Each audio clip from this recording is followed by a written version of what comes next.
শরিয়া আইনের মুখে থু দেই। আমাদের বাংলাদেশে এমন তথাকথিত শরিয়া আইনের কোনো দরকার নেই। এরকম নামকাওয়াস্তে শরিয়া আইনের দরকার নাই, যেখানে মহিলাদেরকে শুধু ভোগ্যপণ্য হিসাবে রাখা হবে, এমন শরিয়া আইনের মুখে থু দেই।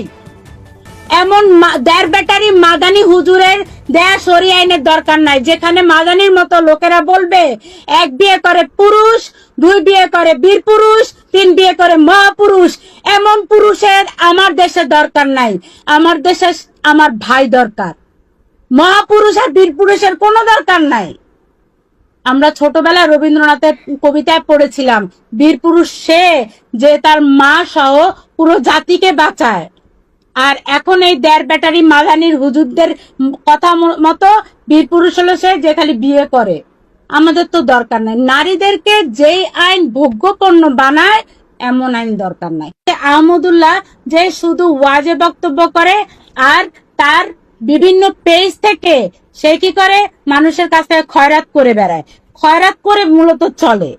হ্যাঁ, আপনারা এই আহমদুল্লাহর ওয়াজ দেখাও বন্ধ করে দিন এবং সরকারের কাছে আমি আহ্বান জানাবো, আহমদুল্লাহ যতগুলো ফেসবুক ইউটিউব পেজ আছে সব বন্ধ করে দেন।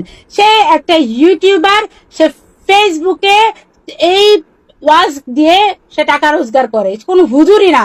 একটা হুজুর কখনো টিকার বিরুদ্ধে বলতে পারে না। আজকে সে কি বলেছে, বলেছে যে যদি শরিয়া আইন প্রতিষ্ঠিত করা যায়